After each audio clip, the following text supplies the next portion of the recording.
네, 안녕하세요. 부산 큰병원 의원원장입니다. 오래 앉아있을 시에 허리가 뻐근하고 통증이 있다면 그리고 허리 통증이 심하고 다리 및 발가락이 저린 느낌을 받는다면 이러한 증상들은 모두 허리 디스크가 진행되고 있다는 증거입니다. 해마다 허리 디스크 환자들은 늘어나고 있으며 허리 디스크로 인해서 고통을 호소하고 있습니다. 이번 시간에는 탈출된 디스크 가운데 거대 탈출된 허리 디스크에 대한 치료에 대해서 알아보는 시간을 갖도록 하겠습니다. 거대 탈출된 요추 추간판 탈출증은 일반적으로 요추 추간판이 손상되어서 인접한 신경 구조물에 압력을 가할 때 발생합니다. 이는 다양한 원인에 의해서 발생할 수 있으며 일반적으로 다음과 같은 요인이 있습니다. 첫 번째로는 나이, 노화로 인해서 디스크가 더 빠르게 마모되어서 탈출 증상이 발생할 가능성이 높아집니다. 두 번째로는 과도한 물리적인 스트레스, 일부 직업에서는 긴 시간 동안 특정 자세를 유지하거나 무거운 물건 들어야 하는 등 물리적인 스트레인이 큰 작업을 수행하는 것이 일상적입니다. 이런 활동은 디스크에 압력을 가할 수 있으며 결국 디스크가 손상되어서 탈출증이 발생할 수 있습니다. 세 번째로는 비만, 과체중이나 비만은 디스크에 더 많은 압력을 가하며 디스크를 손상시킬 수 있습니다. 네 번째로는 부상이고요. 디스크가 손상될 수 있는 극도로 높은 스포츠 또는 교통사와 관련된 외상적인 상황에서는 부상이 발생할 수 있습니다. 다섯 번째로는 유전적인 요소. 가족력이 있는 환자들은 디스크가 빠르게 마모되는 경향이 있으면서 디스크 탈출증이 발생할 가능성이 높아집니다.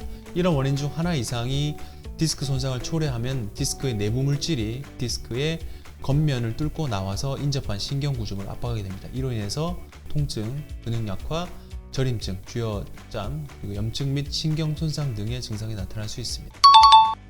만약 거대 탈출된 요추브 디스크가 증상을 일으키지 않는다면 지켜보는 것만으로도 문제가 되지 않을 수 있습니다. 그러나 일반적으로 디스크가 탈출하면 디스크의 내부 물질이 인접한 신경 구조물을 압박하고 통증이나 기능적인 문제를 일으키는 경우가 많습니다. 이러한 경우에는 증상의 심각성에 따라서 적절한 치료가 필요합니다. 만약 디스크가 탈출하여 신경 구조물을 압박하는 경우 증상은 다음과 같이 될 수 있습니다. 허리 통증 또는 디스크 위치에 따라서 다른 부위에서 통증이 발생하는 경우 근육 약화 또는 마비, 저림증, 발목, 발가락, 발끝 또는 다리의 통증 또는 저림, 그리고 불안정성, 이런 증상이 있을 경우 적절한 진단 및 치료가 필요합니다. 치료 방법은 개인의 상황에 따라 다르며 보존적인 치료, 약물치료, 물리치료, 수술 등이 있을 수 있고 따라서 증상이 있을 경우에는 정확한 진단 및 치료를 받는 것이 중요합니다.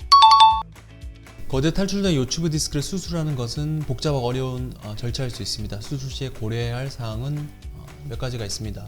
첫 번째로 정확한 위치 파악. 탈출된 디스크가 인접한 신경 구조물을 압박하는 경우 수술 전에 정확한 디스크의 위치를 파악하는 것이 중요합니다. 디스크 위치를 정확하게 파악하지 않으면 잘못된 위치에 절개를 하거나 신경을 손상할 수 있습니다. 두 번째는 주변 조직의 보존. 수술 시 디스크를 제거하면서도 주변 조직을 보존해야 합니다. 디스크 제거 이후 인접한 근육, 인대, 신경 구조물 등이 손상되지 않도록 주의를 해야 합니다. 세 번째는 수술 후 재발 가능성. 거대 탈출된 요추브 디스크를 제거하는 수술 후에도 디스크가 재발할 수 있습니다. 이 경우에는 추가적인 치료가 필요할 수 있습니다. 네 번째로 수술 후의 합병증. 이 수술 후 합병증은 항상 발생할 수 있습니다. 예를 들어 감염, 출혈, 신경 손상 등이 발생할 수 있습니다. 따라서 거대 탈출된 요추브 디스크를 수술하는 것은 매우 신중한 판단과 치료 계획, 잘 훈련된 의료진 및 적절한 후속 관리가 필요합니다. 수술을 고려하는 경우 의사와 함께 치료 계획 및 가능한 합병증에 대해서 충분히 논의를 하고 의사의 지시에 따라야 할 것입니다. 거대 탈출된 요추브 디스크 수술 시 현미경과 양방향 내시경 중 어떤 것이 더 나은지는 개별적인 환자의 상황과 수술자의 선호도에 따라 다를 수 있습니다. 각각의 방법은 각자의 장단점이 있습니다. 현미경 수술은 장점이 수술 부위를 더욱 자세히 볼 수 있고 작은 절개로 수술이 가능하며 현미경이 사용되는 경우 삽입되는 도구의 크기도 더 작을 수 있습니다. 그래서 수술 후에 회복 기간이 짧을 수 있죠. 하지만 손가락을 사용하는 도구를 조작하기 때문에 섬세한 조직이 어렵고 깊숙한 위치에 있는 디스크를 제거하기 어려울 수 있습니다. 이에 반해 양방향 내시경 수술의 장점은 섬세한 조작이 가능하고 수술 중 수술 부위를 더욱 잘 관찰할 수 있습니다. 디스크를 깊숙하게 위치해 있는 경우에도 제거하기 쉬울 수 있습니다. 하지만 해부학적 지식이 경험적으로 쌓이지 않은 경우에는 수술 시간이 더 길어질 수 있고요. 시야 조절이 어렵고 기술적으로 완성 단계에 있지 않다면 수술이 실패할 수 있습니다. 따라서 환자의 상황과 수술자의 경험에 따라서 적절한 수술 방법을 선택하는 것이 중요합니다.